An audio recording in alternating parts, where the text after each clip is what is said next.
E agora? Agora é o Evangelho puro, simples.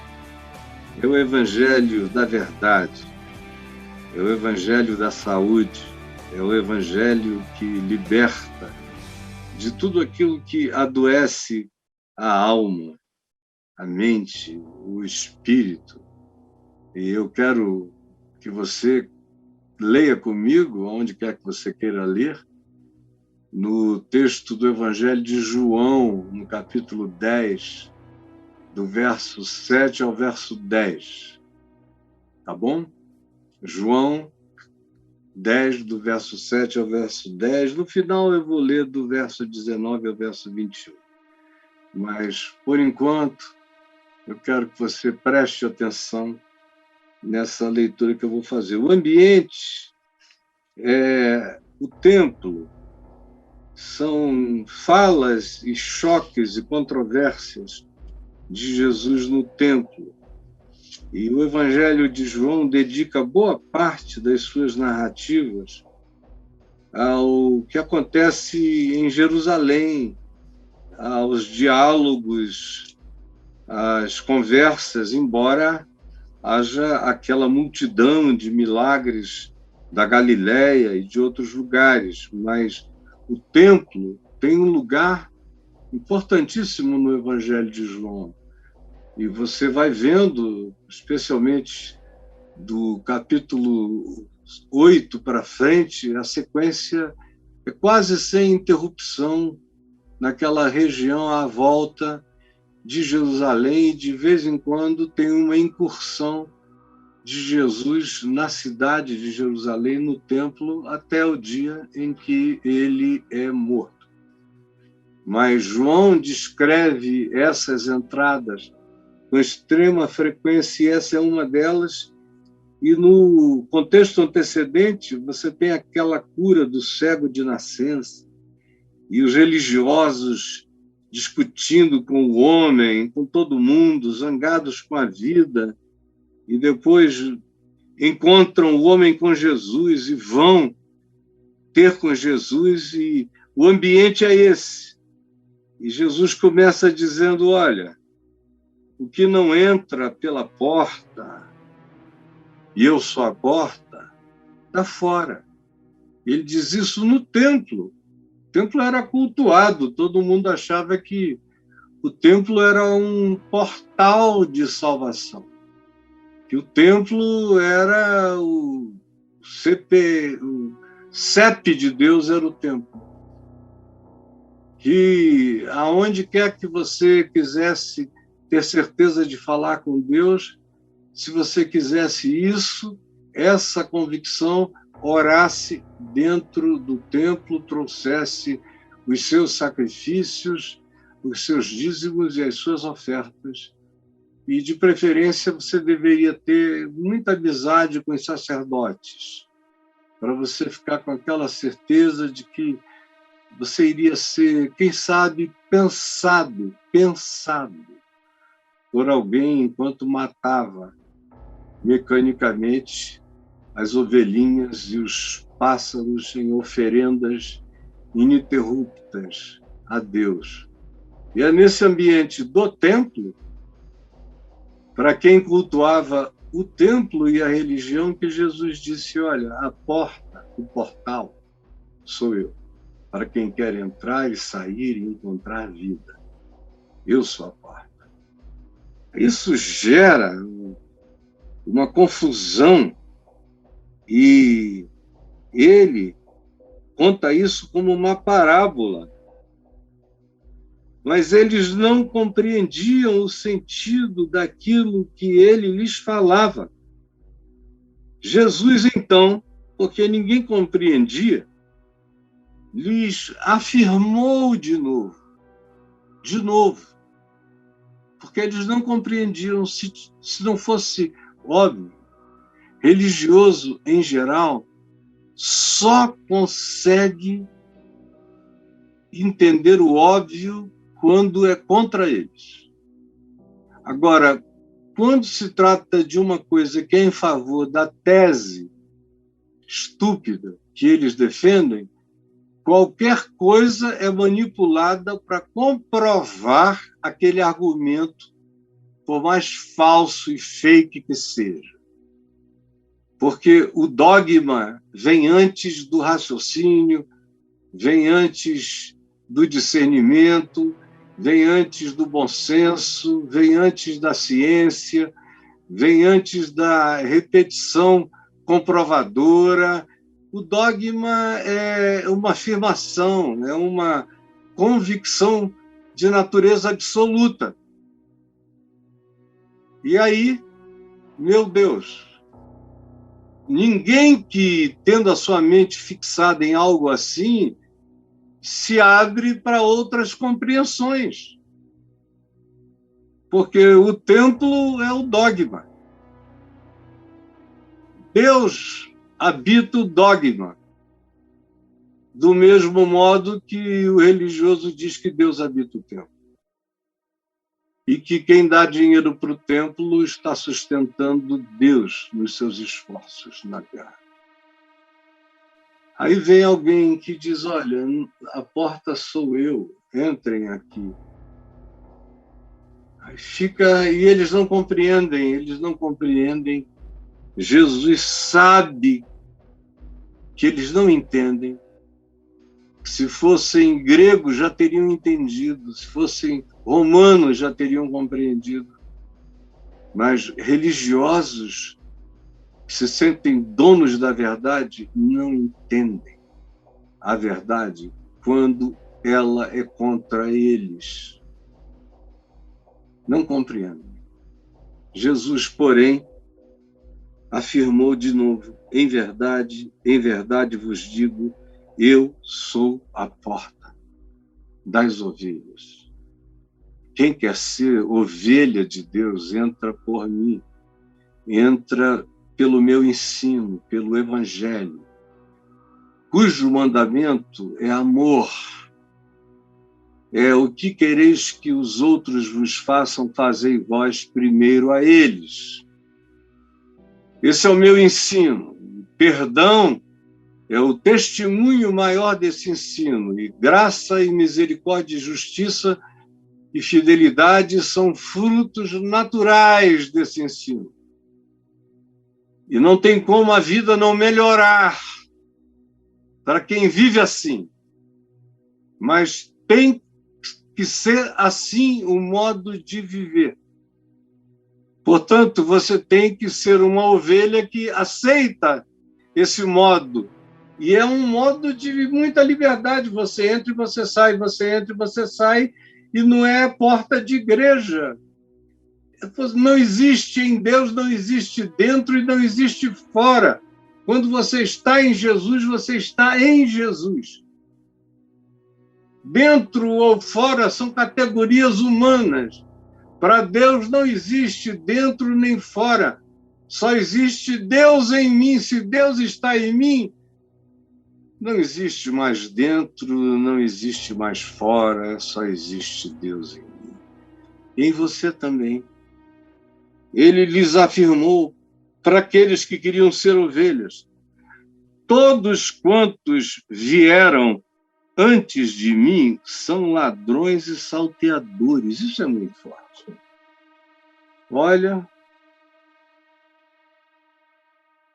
nem na CPI apareceu gente com coragem de fazer esse tipo de confissão, mesmo os melhores, como a pessoa que nós tivemos hoje, que foi extraordinária. Mas chegar e dizer: todos os que vieram antes de mim são ladrões e salteadores, eu só conheço um, que, não sendo nem ladrão, nem salteador, tem autoridade para dizer isso. Porque quem gosta de dizer isso, peremptoriamente, absolutamente, geralmente é ladrão e salteador. Mas para dizer isso com essa convicção, sem ser nem ladrão, nem salteador, tem que ser o bom pastor. Tem que ser esse único aqui que dá a vida pelas ovelhas. Só ele tem essa autoridade porque ele disse: todos quantos vieram, apareceram em nome de Deus. E aí você pode imaginar a Terra e a história da civilização humana no planeta é o limite.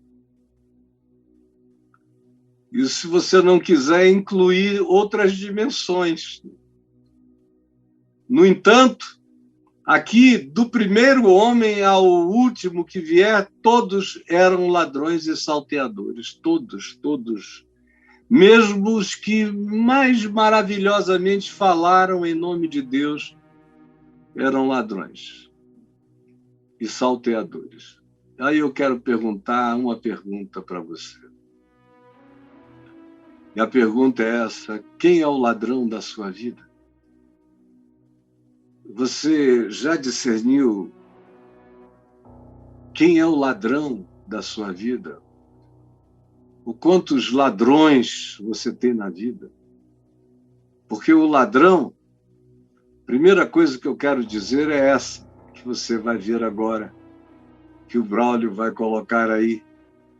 O ladrão não assalta, ele rouba. O salteador, que eu vou falar daqui a pouco sobre ele, é uma figura mais fácil, porque ele é pontual, ele é tópico, ele é óbvio. O ladrão não. O ladrão senta com a gente à mesa, muitas vezes. O ladrão, às vezes, é da família da gente. O ladrão, às vezes, é filho da gente. O ladrão, às vezes, é pai da gente, é mãe da gente. O ladrão, às vezes, é marido da gente, é mulher da gente. O ladrão, às vezes, é o pastor da gente, é o padre da gente. O pastor, às vezes, é o meu guia humano que me conduz, é o meu guru, é o meu ladrão. O assaltante assalta somente gente tosca, volta para o endereço do assaltante. Mas, ao endereço do ladrão, muita gente boa volta, volta, volta e abre a porta para ele sempre, sempre, sempre, porque ele surrupia e a gente não percebe. O melhor ladrão é aquele que fica mais tempo roubando. Esse é o melhor ladrão. É aquele que rouba do primeiro ao último dia, ou então é aquele que enterra você e fica com o resto. Aquele ladrão, o ladrão nosso de cada dia, salva-nos dele hoje, Senhor. O ladrão não assalta, ele vai te roubando, ele fica teu amigo, ele te visita uma vez ou duas no hospital, ele diz palavras de conforto para o teu marido, quando você está doente, ou para a tua mulher, quando é o oposto. Ele é legal com os teus filhos, ele faz amizade com todo mundo que ele percebe que interessa a você. Ele trata como um anjo a todos os que você quer bem, para que ele fique protegido, para que ele seja blindado por essa gosma de elogios, para que você não perceba. E aí ele faça o seu trabalho cada vez mais continuamente. E como eu disse, o ladrão mais bem-sucedido é aquele que rouba do primeiro até ao último dia, de preferência sendo o último dia, o fim da sua vida, e fique ele ainda como seu herdeiro. Esse é o ladrão bem-sucedido. Isso, gente, se aplica em qualquer nível. Eu não estou falando de roubar bens materiais só, não. Isso aí é muito óbvio, é tosco até. Esse ladrão também existe, claro, para todo lado. Nas mesmas condições, relações, familiaridades e presenças e proximidades. Sempre. Sempre os teremos conosco.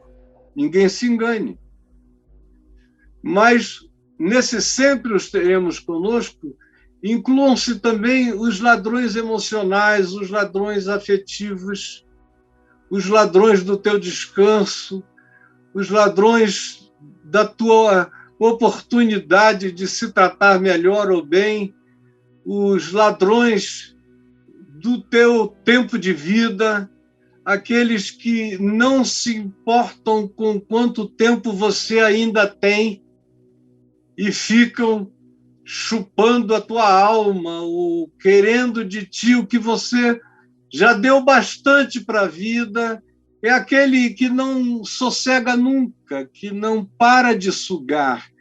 Esse é o ladrão que está ali, ele te anestesia, como fazem as sanguessugas. Quando ela projeta e ela enfia os tentáculos dela em você, ela tem uma saliva, um líquido anestésico, de modo que ela pode ficar em você muito tempo sem você sentir absolutamente nada. Esse é o ladrão acerca do qual Jesus estava falando para aquelas pessoas. Não esqueçam do ambiente. É o pessoal de todo dia, do templo, dos sacerdotes, dos pastores, dos religiosos. Jesus não chamou os publicanos que metiam a mão no dinheiro das pessoas de ladrões. Ele chamou de publicanos e pecadores. Agora, os religiosos, no ambiente do templo, ele chama de ladrões, de covil de salteadores. Em nenhuma banca de prostituta com publicanos e beberrões, ele disse, ali está um covil de perdidos. Mas, no ambiente do templo, é um covil de salteadores, e ele os compara àquilo que aparece no capítulo 10. Ele chama de lobos, a todos eles, lobos. Chama de ladrões, chama de salteadores, chama de mercenários. Ele tem todas essas designações: lobo, mercenário, assaltante, ladrão, oportunista, enganador. Se precisar, ele vira assaltante, violento.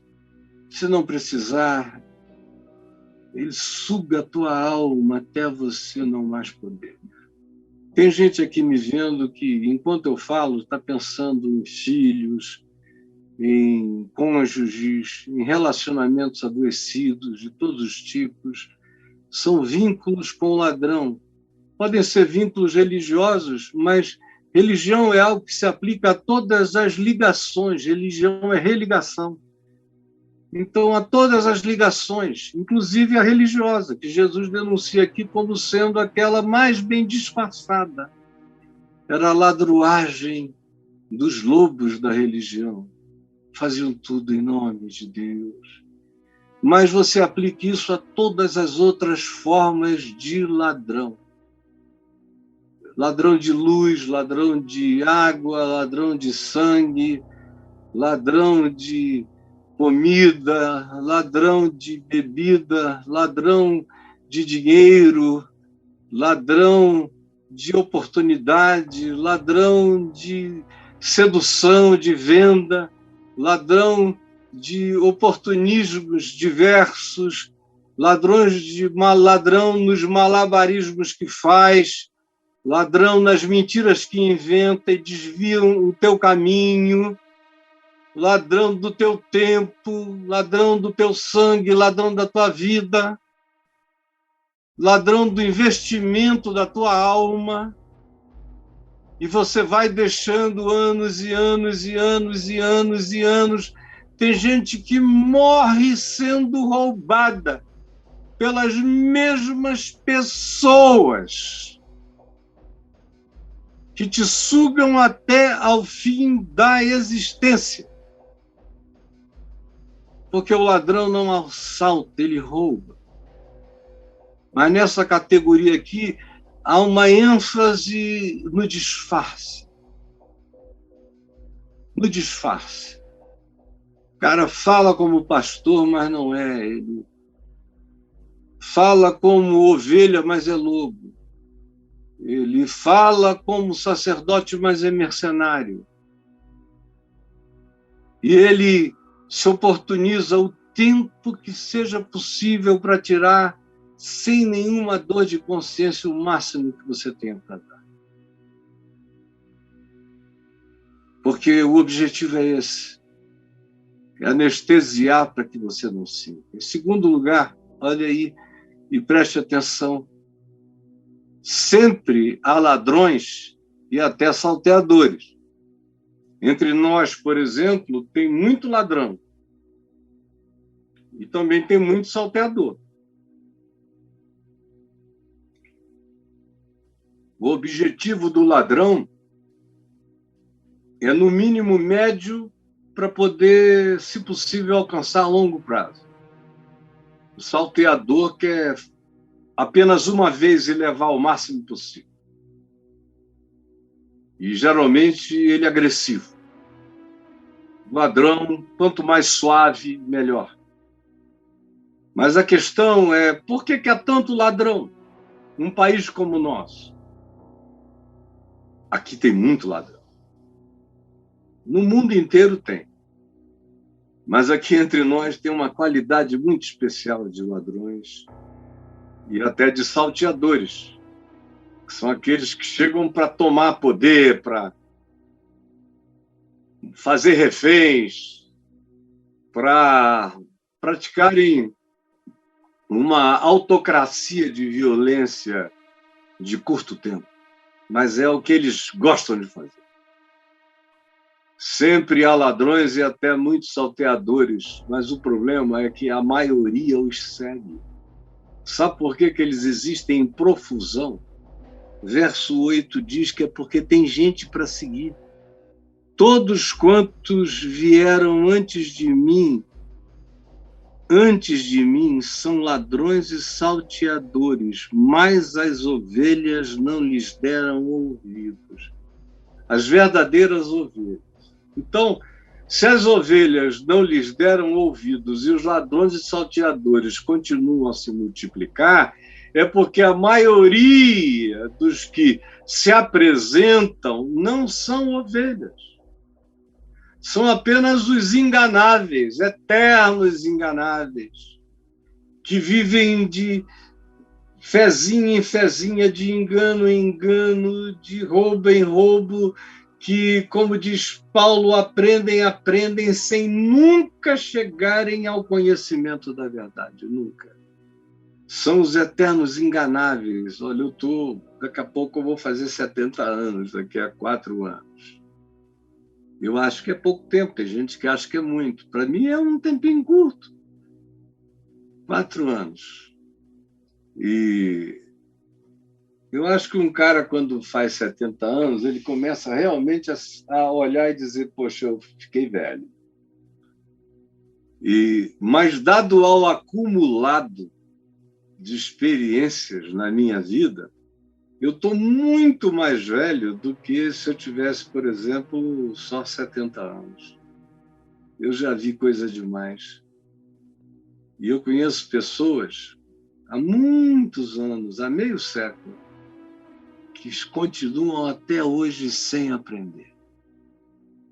Teve um tempo na minha vida, na minha juventude, eu diria que até aos meus 40 anos, eu já estava ali com um bom tempo de caminhada, de ministério, numa intensidade imensa, me sentindo um idoso pelas responsabilidades que eu carregava. No entanto, eu olhando e vendo as pessoas todas, e de vez em quando eu passo um filme, ou vem pessoas à minha mente que eu não lembrava Nunca mais eu tinha lembrado, mas gente, meu Deus, essa pessoa não aprendeu nunca. Ouviu, nunca chegou ao pleno conhecimento da verdade. Nunca. Tem gente que não entende jamais. E tem gente que entende, mas não quer. Mesmo chamando aquilo de verdade, eles não querem aquilo para si. Eles quereriam aquilo se aquilo fosse uma poção mágica. Mas como aquilo é um desafio de mudança de vida, de hábitos, de mente, de atitude, de comportamento, de olhar, de visão, de interpretação, de percepção, o cara diz, não, eu não quero conversão. Assim não. Então, me dá um gole mágico que eu quero. Eu tomo a ceia uma vez por mês. Deve ser suficiente. Agora, esse negócio de mudar tudo isso que o Caio falou, eu não quero não. Então, os ladrões continuam a proliferar por causa de crentes assim, que vão em busca do pacotinho, do milagrinho, que vão, ao invés de botarem uma máscara, usarem álcool em gel, usarem a máscara, álcool em gel, um pouquinho de distanciamento social, nenhuma aglomeração, mas eles não querem. Porque o que eles queriam seria um gole de cloroquina.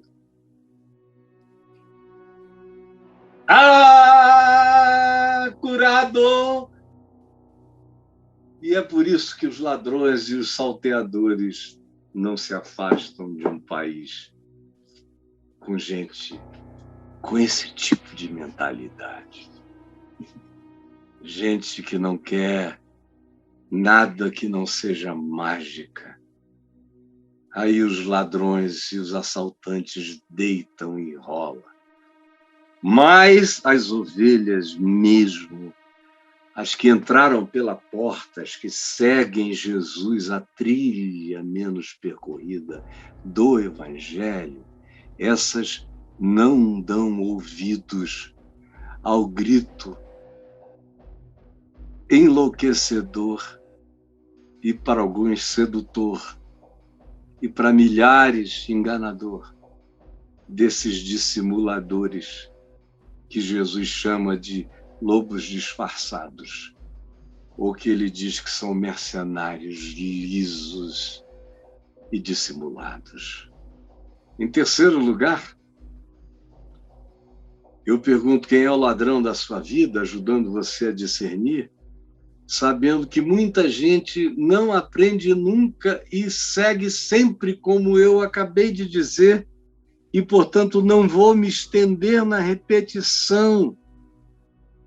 Olha só, o ladrão vem somente. Cara, o ladrão age sempre do mesmo modo. Jesus disse, todos quantos vieram antes de mim. Então você tem a história inteira para trás. Para aprender, meu Deus, a história inteira. Então, o meu melhor guia do futuro é a minha melhor compreensão da história, do passado. Quanto mais eu entendo a história, menos eu me equivoco no presente, porque o presente não é nada além de uma repetição do passado com uma outra expressão de modelo. Mas o espírito é o mesmo. Então, quem quer aprender discernimento de espíritos, de intenções, de indicações, de sugestões, hoje, olhe para trás, porque elas já foram repetidas trilhões de vezes e muita gente se arrebentou. Porque pratica aquela ilusão perene de que os que nos antecederam eram idiotas, mas que nós, na nossa geração, ganhamos a habilidade de fazermos o que nós quisermos sem nos ferrarmos jamais. Aí Jesus disse, não aprenda, porque o modelo é sempre o mesmo. O ladrão vem sempre. Vem sempre.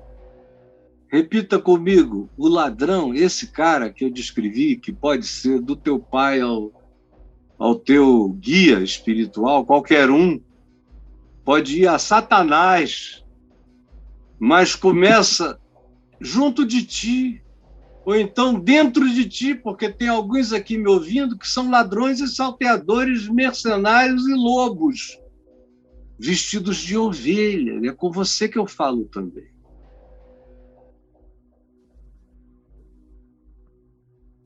Você sempre vem e você se veste com outras máscaras, outras caras. Eu conheço gente que já mudou de cara muitas vezes.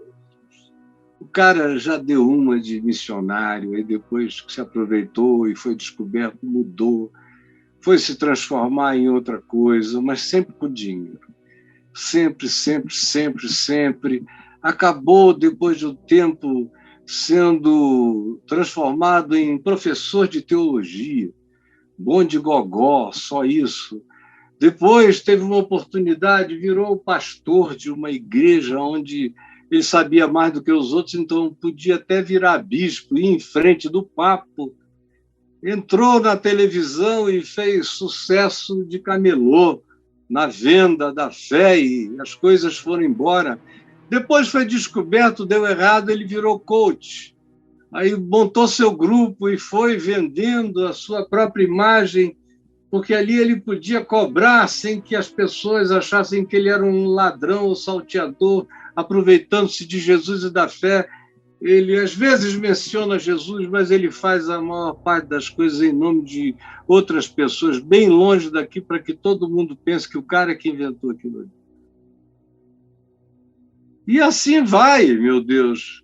Como diz a minha mulher, é impressionante a cara de pau da humanidade, porque você vê gente sem capacidade para nada, mas elas chegam a dizer, olha, a minha política ou a minha filosofia é a seguinte, mesmo que eu não saiba nada, eu digo que sei e vou inventando tudo até eu ter tempo de aprender e dar um show.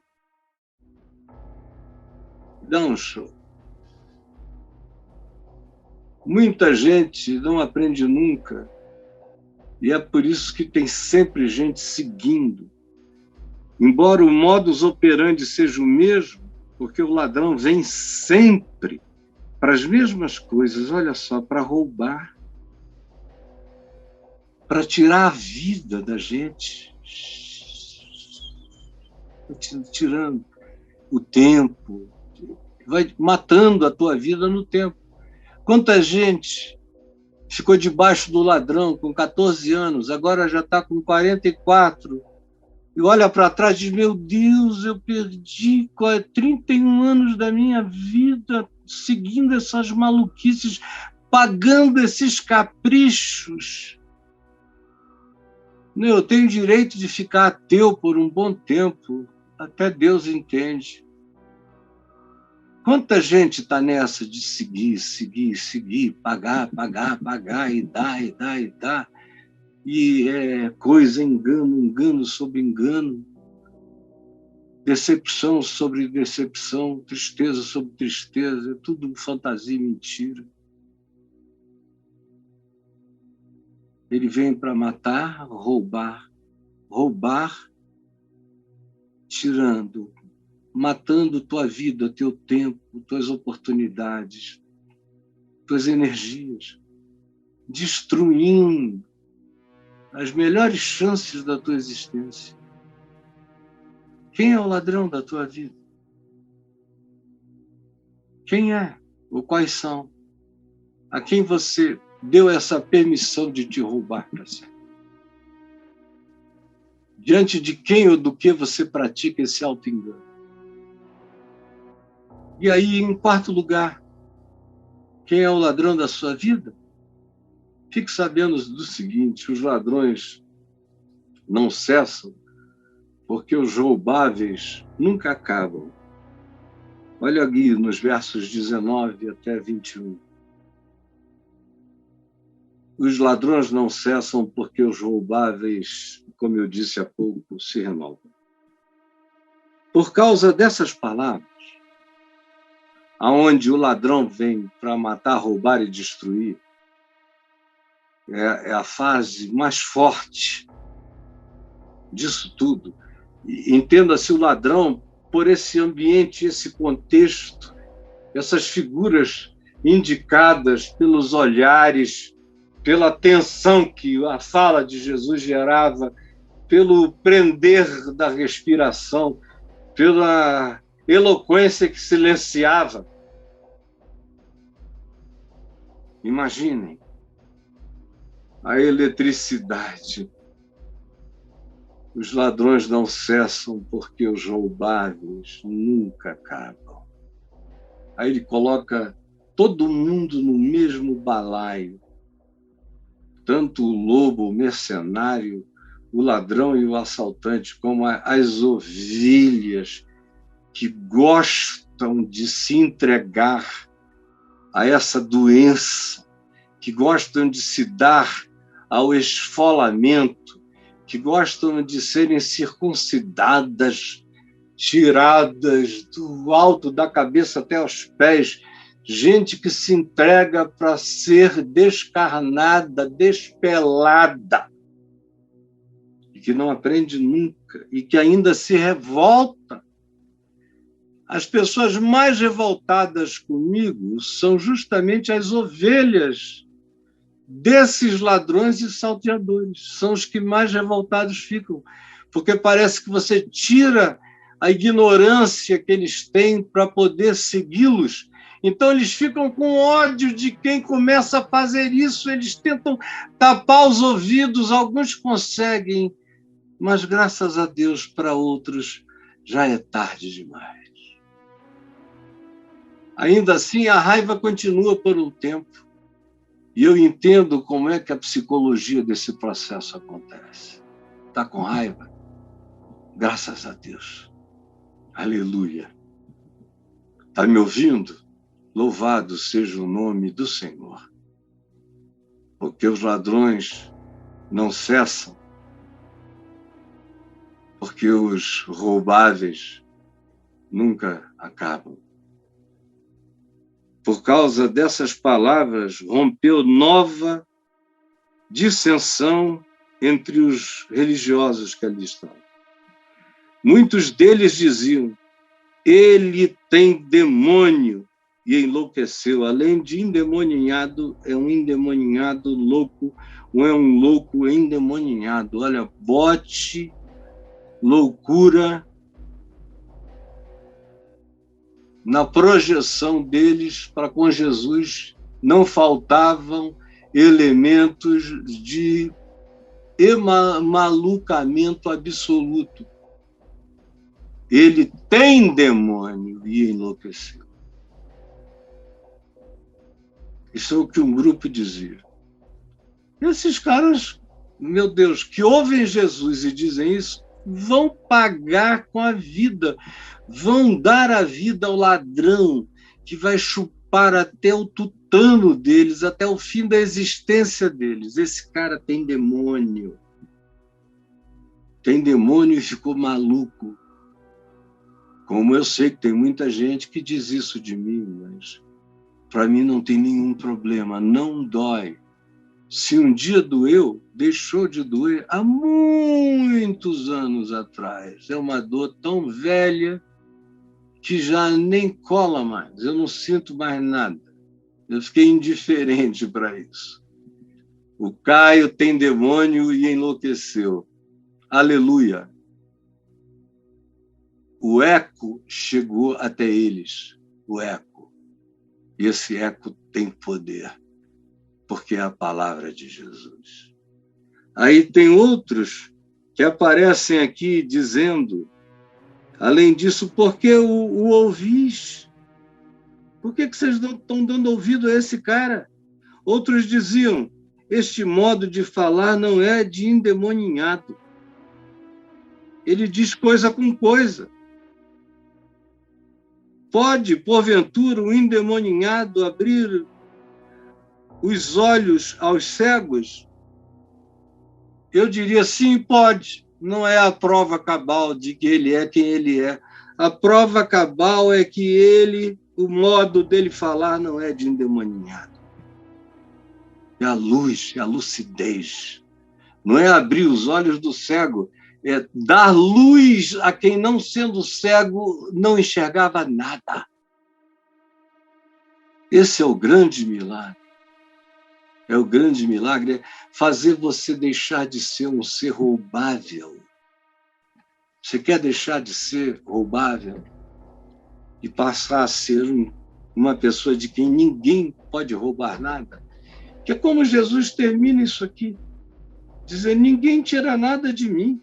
A minha vida, ninguém a tira de mim, pelo contrário, eu espontaneamente a dou. Tenho autoridade para a entregar e também para reavê-la. Esse mandato eu recebi do meu Pai. Está aqui no final, verso 18. Agora, o ladrão vem somente, e ele só sabe fazer isso. Então, se tiver alguém perdendo, o ladrão está aí. Se tiver alguém morrendo, o ladrão está aí. Se tem alguém sendo destruído, sendo acabado, o ladrão está aí. É fácil descobrir onde o ladrão está presente. Como também é fácil saber aonde Jesus está presente. Ele disse, o ladrão vem somente para isto, roubar, matar e destruir. Eu vim.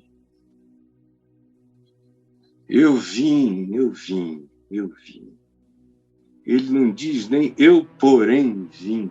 Ele não é o adversário de Satanás. Ele não tem adversário.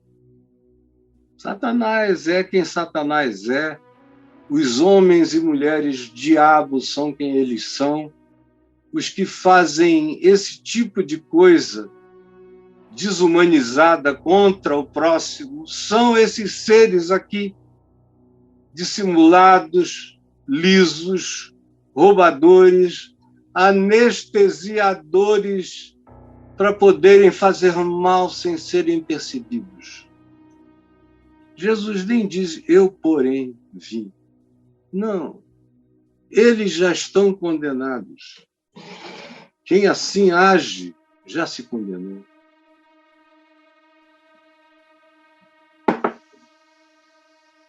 Quem age assim já se condenou. Ele então diz, ninguém tira a minha vida de mim.